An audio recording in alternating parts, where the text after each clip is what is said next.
If most people and most perception is that Kovalev is the most dangerous out of the three belt holders in the light heavyweight division, then I would gain more of the fans that's sort of out to lunch right now on whether it's me or definitely is it Kovalev or Stevenson.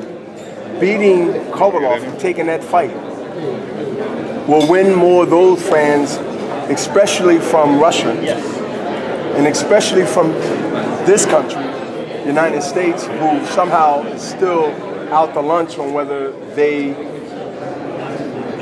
will say that I'm whether or not the best in this division again for the second time in this long career.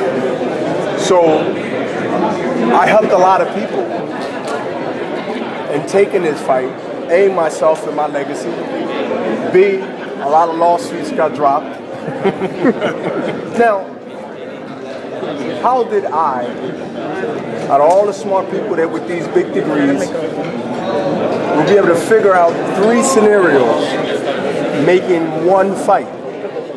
Well, I must take credit and blow my own horn for this, and I will. Because if I don't say it, no one else that was involved with that or take credit for it, you think they're going to mention it? So I believe Al Heyman is thanking me from afar.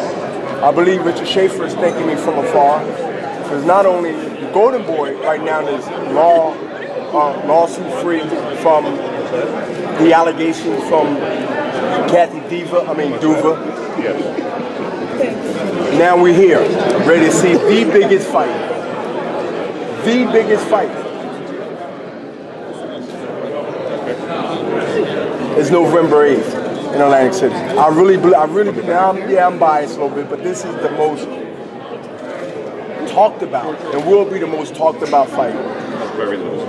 Bernard, because of this stage right now and because of this attempt is the biggest fight and the biggest talked about fight that fans going to come in viewership, watch, and they also going to come and see it at the Boardwalk in Atlantic City, which really needs right now a big party. A big party, no matter what happens. I'm not here to save anything other than my hide in that damn ring when it's time to fight. But other than that, Tim, that's been a great accomplishment for me on the business side and also on the boxing side. No, just 1 second. I got you. Okay, you look pretty in there, right? Okay. Being your age, 49, almost 50, to talk about. See my alien. How do you do it? I mean, how are you still able to be so effective? That's a question that's asked most all the time. And I thank the guys that been covering me for over 10 years or better. They don't really ask me that no more because they've been more of my, without being on my team, more of my promotional voice and opinionated when it comes to fighters from my era and fighters from to this era. My past reflects on my interest that I'm getting now in the sport that I've been involved for 26 years. And I see a lot of faces that have been covering me over 10, 15, maybe 20 years that no harm or no foul to you by asking me that, but they don't even ask me how I still continue to keep my body and still, because they know. But is that God-given? Is it taking care of yourself? We all given things by God, but we all don't use it. And so given things and understanding to use your talent that you realize that you have and not stray on the good times and the rewards that your talent gave you. I understand those fundamental things that the late, great Bowie Fischer and Smokey Wilson, who's still up and graded for since 1978, and people that I understand that I will never forget certain messages that they gave me. Why I'm here. Yes, that I had to put the work in. Yes, had I had to sacrifice. You had to go through some downs, some ups. Absolutely. But each of those life lessons, whether they were self-inflicted by me or whether they was brought upon on me, I realize that being a person in America that was born January 15th, 1965, and being a guy that's loved history, even though it hurts sometimes to look at the history of that year that I was born. And I made it through that, my mother, without reaching the trash can in 1965 in America. I was special then, didn't know it early in my life, went through some ignorance, right? Ignorance. But then when you go and get a little bit more experience in life, and you get it, because everybody don't. How did I survive? I'm not switching the topics, but just tell you how I feel in my makeup, and why I know when I realize that I am somebody, and I realize that I am special. Now, how do I make those special things blossom? I had to go through some turbulence, but I'm gonna give you a year, no matter what color you are. It wasn't good. 1965, January 15th, this happened to be Martin Luther King's birthday. I'm special that day.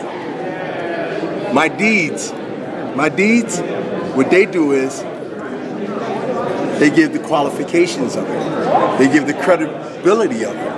And so now I just lived up to that, to now. And that's the personal things that I take in the gym today, that I take in the ring, good and bad times.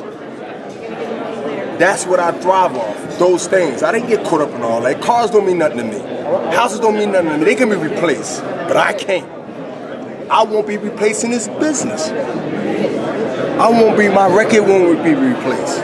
It'll be years and decades before that might happen. The word might. And so I realize that all these things, if you have knowledge to understand why they're there and you accomplish it, that I'm special, not different. Do you want to fight past 50, Bernard? Why are we talking about 50? We talk about November 8th. It's a nice round number. 50 is a nice round number. But see, it's only a nice round number if you my 50. Right. But if you happen to be anybody else 50 that might not say that, 50 is not all around my number, because everybody might not feel the same way you do. Some people dread. Some women and men dread 50, let alone 40. Do you dread 50? Do I look like I dread 50? Very nice, very nice. What are you talking about? So what was the comment? It helps me more if I'm 50 and I'm doing what I'm doing and I'm winning. What was, hey, Bernard? Age is not a factor for B-Hop or the alien or the executioners. What was the conversation like when you went to Oscar and said, I want to take this fight, this special fight, to HBO? He looked at me and he said, you serious? I said, yeah. And he asked me 3 days again, you serious? I said, Oscar, I'm not going to repeat myself. I am serious. And he laughed and I laughed and we got it done. And you know what, Tim? It got done quick. Yeah. It got done quick. They satisfied my needs. They satisfied with my worth, and we satisfied their side, and we've done it. This deal was done in 3 days. That's because you're getting old. You have to do it quick. That's one of them.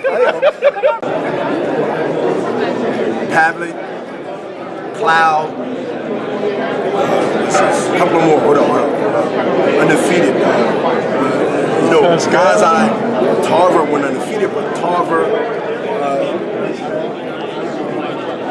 You can't fight a battle like that, where no matter what you do, you're gonna not change their mind. It's just what it is. So I don't need to frustrate them. I'm thinking like, yo, like, I'm hoping I'm the underdog in this fight.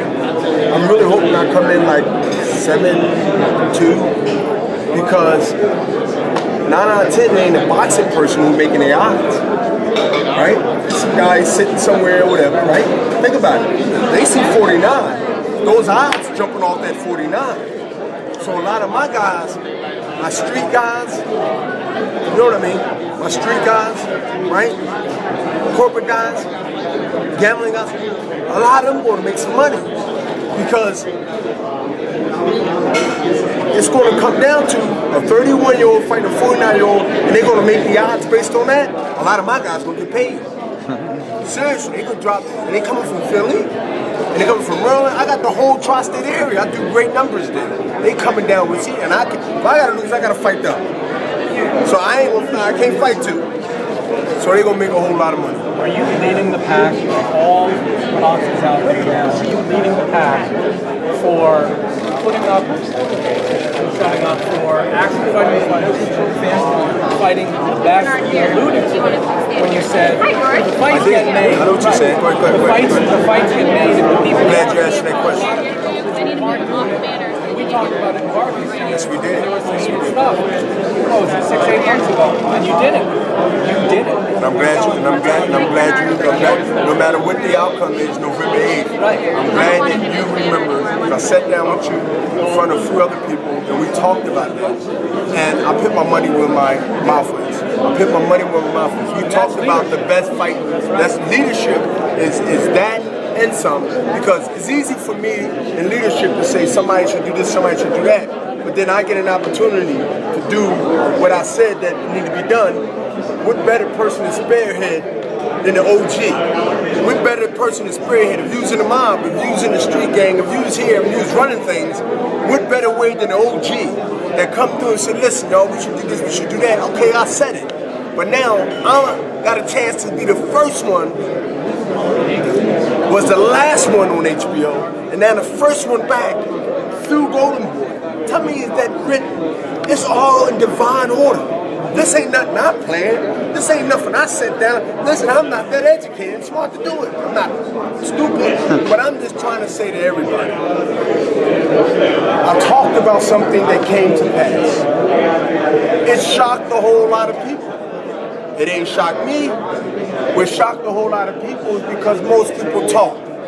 But then when they up against that same thing they talking about, the friend ain't there no more.